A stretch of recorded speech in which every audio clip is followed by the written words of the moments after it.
A gente continua com o nosso jornal e agora com algumas análises técnicas. Então, eu gostaria de trazer aqui a nossa audiência, Leandro Petrocas, analista da Quantset, o Head de Research da Quantset, na verdade. Seja muito bem-vindo aqui à nossa programação. Petrocas, o que aconteceu? Ibovespa deu uma derrocada, meu querido. O negócio ficou feio hoje, hein?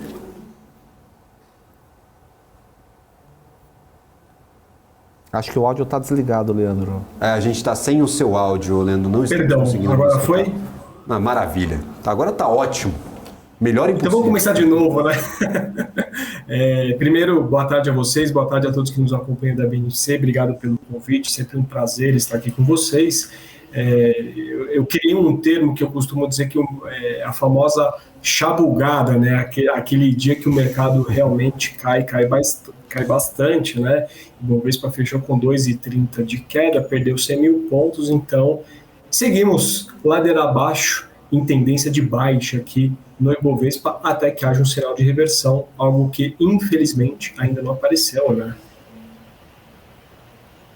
Eu acho difícil a gente determinar para que lado que vai o Ibovespa agora, né? Tem possibilidade de recuperação, a gente pode voltar para cima dos 100 mil pontos agora num curto espaço de tempo, ou a tendência mesmo é buscar cada vez esse 90 abaixo aqui da nossa pontuação, 95, 94, porque hoje nós batemos ali nos 96,900, se não me engano foi a mínima do dia, voltamos aos 97 mil pontos e parece que estabilizamos ao fechamento do mercado. Qual que é a expectativa? A gente tem mais para buscar lá embaixo, ou seja, dá para ficar mais pessimista ainda com o principal índice acionário brasileiro, ou Petrocas? Gabriel, só complementando, por favor, fica à vontade. Em julho do ano passado nós tivemos ali o Ibovespa em 95 mil pontos, né? Então aí será uma resistência, um suporte, os termos técnicos eu deixo aqui com o Leandro. Mas e aí, a gente teve esse patamar, né, no ano passado, e fora esses 95 mil pontos em julho do ano passado, nós estivemos lá na recuperação da Covid. Isso já em 2020 que a gente esteve nesse patamar. Então já fazia um bom tempo, né? Qual que é a visão, por gentileza, Leandro? Vocês querem que eu projete o gráfico ou vamos só no bate-papo? Como vocês preferem, se melhorar, pode projetar o gráfico, por favor, fica à vontade. Acho que fica até mais explicativo aqui para quem está nos acompanhando, mais visual. Aí é uma maravilha. Perfeito. Então, assim, nós temos aqui o gráfico diário de Ibovespa, tendência de baixa, né? O famoso zigue-zague descendente, topos e fundos descendentes, e realmente 95.200 é o patamar de mínima de julho de 2022. Então, naturalmente, é um suporte relevante para o índice, né? Uma mínima anual, sem dúvida que é um suporte relevante. Agora, é difícil dizer se nós vamos até lá, se nós vamos até os 93.600, que é o próximo patamar de suporte, se nós vamos perder esses dois patamares, ou se o Ibovespa vai começar a reagir. O fato é que até o presente momento, quem manda aqui são os vendedores, temos uma tendência de baixa desde meados de fevereiro, volta do carnaval, iniciamos um processo de tendência de baixa bem claro no índice. Então, como diz o maior formulador da análise técnica, né, o Charles Dow, a tendência é válida até que seja revertida e seguimos até o presente momento em tendência de baixa no Ibov, o que não é nada bom para quem tem posições compradas naturalmente. Maravilha. Para dólar não vou nem comentar, que a gente está na mesma ladainha de sempre, a conversa é sempre a mesma, a gente não sai do lugar praticamente. Teve alguma mudança fundamental aqui na sua visão para a moeda norte-americana ou realmente não está saindo do lugar sem viés muito definido, está encaixotado, como nós mencionávamos algumas semanas atrás? Qual que é a sua visão para a moeda norte-americana? A gente começar a desenhar um monte de coisa, a gente já faz isso há meses, parece que está sempre no mesmo lugar, né, o Petrocas? Aquela coisa, né? O dólar perante o real nada mais é do que uma paridade de moeda, onde você vai medir, de certa forma, forças entre duas moedas, duas divisas, né? Então há um equilíbrio entre oferta e demanda para o dólar hoje, fica entre 5,10, 5,20, 5,30. Quando você plota isso no gráfico, você vê realmente um caixote, um processo de acumulação dos preços que já dura bastante tempo, né? Nós vimos há um ano atrás o dólar num movimento de queda bem abrupto, saiu de 5,80, foi para 4,80 e agora parece que alcançou, né, uma região de equilíbrio entre oferta e demanda, então realmente olhando para o gráfico do dólar não sai muito disso. Agora, normalmente em cenários de piora para ativos de risco, como a gente está verificando, curva de juros aqui no Brasil reagindo pós-cupom, juros elevados, Ibovespa caindo, lá fora também a gente não sabe muito o que vai acontecer, não seria incomum ver esse dólar disparando caso o cenário se deteriore ainda mais aqui no Brasil. Maravilha. David Martins, por favor, fique à vontade. Olá, Leandro, boa tarde, prazer estar falando contigo. Leandro, eu peço por gentileza análise de dois ativos aí bem representativos, né, no nosso Ibovespa, Petrobras e depois, na sequência, Vale, por favor. A toada de commodities, né? Inclusive alguns dos principais volumes aqui do nosso Ibovespa, puxando a variação por volume, Vale 2,57% de queda e também Petrobras 2,27% de queda. Caíram bem no dia de hoje, as duas principais ações em negociação do nosso Ibovespa puxaram bastante para baixo aqui o nosso índice. Maravilha. O Petrobras perdeu um patamar importante, que é o 24,40, região de suporte marcado comecinho de fevereiro, depois comecinho de março também marcou e respeitou. O patamar esse foi perdido, o ativo engatou um movimento vendedor mais relevante. Próximo patamar de suporte, R$ 21,98, R$ 22,00. Para baixo disso, só o R$ 19,50. Tá, então, nada que caiu muito que não possa cair mais. Ainda tem uma memória de preço relevante aqui do final do ano passado, começo desse ano para a Petro. Tá, e só tende a melhorar com um fechamento acima dos R$ 25,00, onde passa essa linha azul aqui, que é a média móvel de 200 períodos. Tá, então, abaixo dos R$ 25,00, o cenário é um pouco mais vendedor para a Petro, que tem lá 22 e depois 19,50 como suportes. Tá? Cenário também nada animador. E agora a Vale, as ações da Vale 3 também, tendência de baixa, né? Zigue-zague descendente, topos de fundos descendentes, acabou de perder um suporte bem relevante, que foi essa região dos R$ 80,00, tá? Então, pode buscar a média móvel de 200 aqui embaixo, região dos 76,20 como próximo ponto de parada para Vale, que segue em tendência de baixa, só melhora acima dos 85. Então também é um cenário não muito favorável para o ativo até o presente momento. Agora, é difícil analisar ativos com muita variação, tanto positiva quanto negativa num dia só. E nós tivemos uma oscilação que foi bem significativa no dia de hoje, uma das principais quedas do dia, se não a principal. Magazine Luiza, 13,37% de queda. Nós temos aqui alguns dados interessantes para a Magazine Luiza, inclusive esse patamar positivo que ainda nutre na variação anual. Então o ativo recuperou bastante valor, se beneficiou da crise de Americanas, ganhou um pouco de corpo e agora está devolvendo tudo nesses últimos dias. Leandro, o que está acontecendo com o Magalu? Pois é um cenário desafiador para a empresa, né? Durante muito tempo foi a queridinha da Bolsa. A gente só olha esse gráfico aqui, a gente vai ver que de 2016 aqui até 2021 era só comprar Magalu, que era só alegria. Há um processo de inversão, né? O ativo marca um topo bem relevante aqui em 21, chega a cair aqui 92% e fica meio que travado, né? Apesar de oscilar bastante, quando a gente olha todo esse processo de acumulação dos preços, é pouco perante esse movimento de alta e esse movimento de queda. Tá? Agora, analisando o comportamento mais recente aqui do ativo, a gente percebe que sim, houve uma puxada a partir do caso Americanas, né? O Magazine Luiza chegou a subir aqui 70% em 10 dias, bastante expressiva essa alta, e começa a devolver, inclusive com o que a gente chama de barra de impulso vendedora hoje. Tá? Então, o fechamento de hoje testa uma região de suporte, que são esses antigos fundos marcados no 13,10, e abaixo disso, o próximo suporte é só lá embaixo no dia que estourou o caso Americanas. Ou seja, o mercado está realmente devolvendo tudo o que apresentou de alta na Magalu pós-caso Americanas, 2,69, 2,70 é o próximo ponto de parada, caso o Magalu continue em queda, também sem nenhum sinal de compra aqui, né? Realmente processo de venda bem forte atuando no ativo. E David, até a sua opinião como consultor de investimentos, eu tenho certeza que muita gente está procurando ativos que caíram demais nos últimos dias. Conversa que nós tivemos ontem com o Dalton Vieira, ele falava, cara, todo mundo pergunta sobre aqueles ativos que despencaram nos últimos anos, estão aqui em mínimas históricas. Esses ativos realmente são recomendados, o pessoal que acompanha vocês na Sara Invest. Tem muita gente procurando esses ativos muito descontados. Via Varejo é um, a gente tem Magazine Luiza, perdeu muito valor, a gente tem vários ativos ali do setor de varejo, como o Petrocas estava mencionando agora, a gente teve uma recuperação, mas agora já está devolvendo parte dos ganhos aí, desde o caso Americanas. Como que está essa negociação com os clientes para tentar entender essa demanda de ativos que despencaram nos últimos tempos? Excelente pergunta, Gabriel. Na Sara Invest nós temos ali um embasamento maior, até fundamentalista, né, nas nossas recomendações.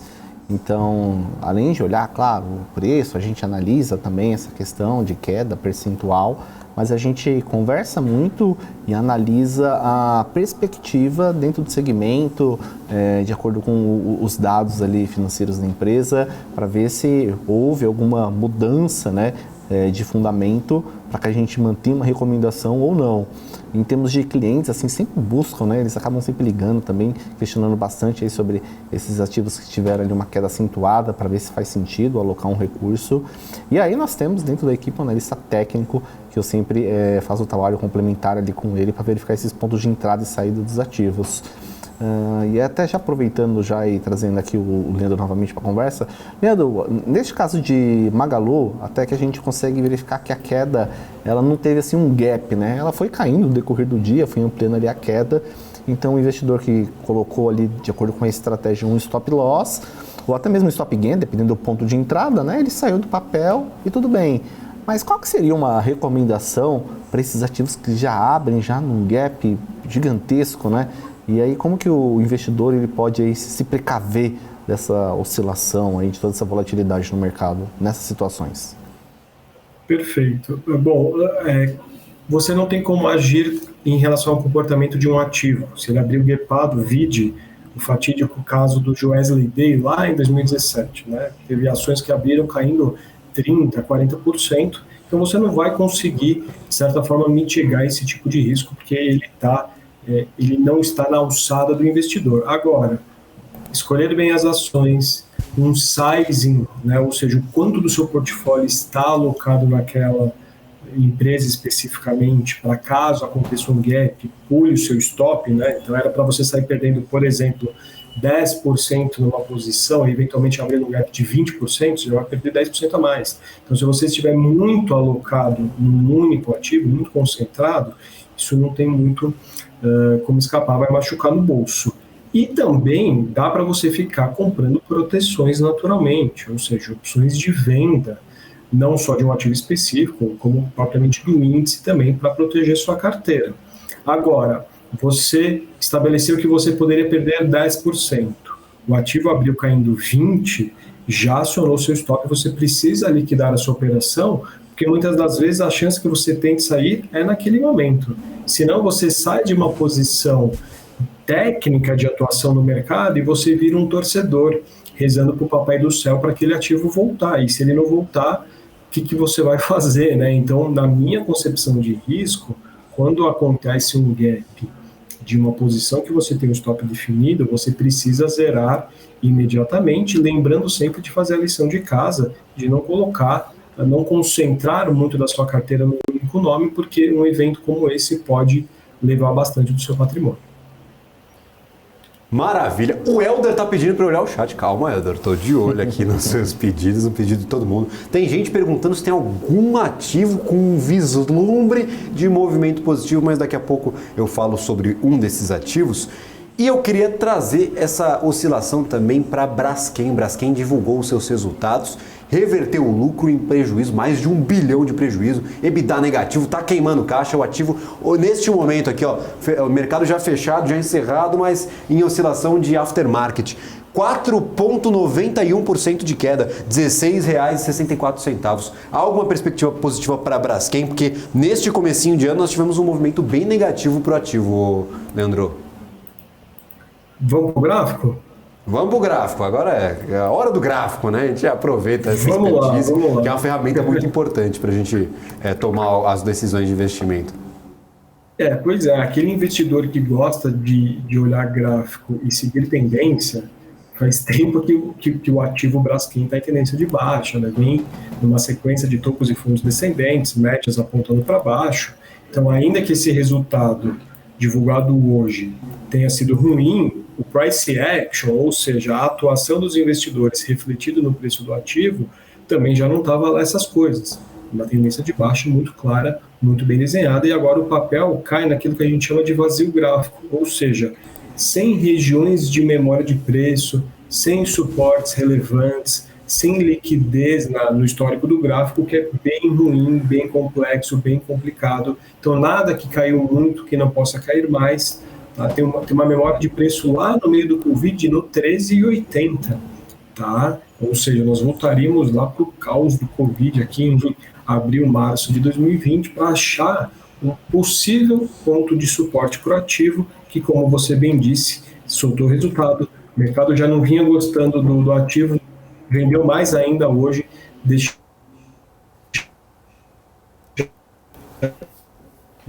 a sombra subir, mas bateram no ativo. Então, realmente, cenário complexo aí para a Braskem diário. Maravilha. O pessoal está pedindo VEG, mas VEG a gente já deu uma olhada em às vezes, o gráfico. Parece que não sai do lugar, está em estabilidade, ativo sólido, ativo que sempre apresenta resultados ali em linha com o esperado, ativo que está gerando caixa, tem bom movimento sempre nas suas operações. Eu queria falar sobre um outro ativo, está apresentando alguns movimentos positivos e bastante gente falando que pode ser uma oportunidade para uma operação ali de médio prazo. E inclusive manteve o patamar positivo no dia de hoje. Estou falando de TIM. TIM conseguiu segurar esse patamar positivo, um dos únicos ativos aqui do lado positivo do nosso mapa, e faz tempo que a gente não fala sobre esse ativo, voltado à telefonia, voltado à comunicação, telecomunicações aqui no Brasil. Como é que está a visão para a TIM? Aí a gente acalenta um pouco dos corações aqui que estão pedindo por um ativo que hoje esteja no positivo. Maravilha, TIM realmente reverteu a tendência, tinha uma linha de tendência de baixa traçada aqui, o ativo consegue superar essa linha, faz um pivô de alta, ou seja, um movimento de impulsão, um movimento corretivo, um novo movimento de impulsão caracterizado aquilo que a gente chama de pivô de alta, ou seja, o ativo entra em tendência de alta aqui, faz um processo corretivo e respeita o patamar dos 12,45. Enquanto a TIM estiver acima dos 12,45, há uma expectativa de continuidade do movimento de alta. Se a TIM vier a perder esse patamar 12,45, 12,40, a coisa fica um pouquinho mais complexa. A gente tem espaço para cair até o próximo suporte nos R$12, mas sem dúvida alguma que é um price action bem interessante aí. Desde o comecinho de fevereiro, o ativo consegue reverter uma tendência de baixa, engata uma tendência de alta, mira nessa região de topo dos 13,55, que é o último topo, desde que, conforme eu disse anteriormente, não perca os 12,40, senão a coisa pode dar uma complicadinha aí no gráfico da TIM, que sem dúvida alguma está interessante. Maravilha, se puder descompartilhar o seu gráfico para nos despedirmos, estamos aqui em reta final do Top News e eu gostaria de agradecer imensamente a participação de hoje, sempre disponibilizando parte do seu tempo para conversar conosco da BMC News, com todo mundo que nos assiste. Leandro, muito obrigado sempre pela participação. Última mensagem para os investidores que estão arrancando os cabelos do dia de hoje. O Ibov fechou naquela queda forte. O que a gente pode dizer para acalentar alguns corações ou até para deixar alguns alertas para os investidores? Qual a sua mensagem final aqui para a galera que está nos acompanhando? Perfeito. Primeiro, queria agradecer mais uma vez pelo convite. Estou sempre à disposição, prazer falar com vocês.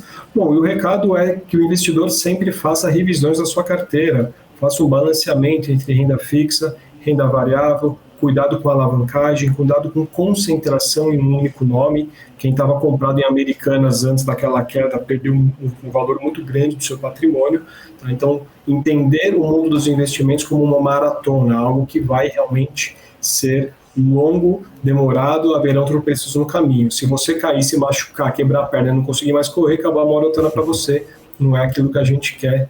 Então, um dia de cada vez e lembrar sempre que nada que caiu muito que não possa cair mais. Então, muitas das vezes, a opção por abandonar o barco antes dele afundar salva bolsos e patrimônios de muitas famílias.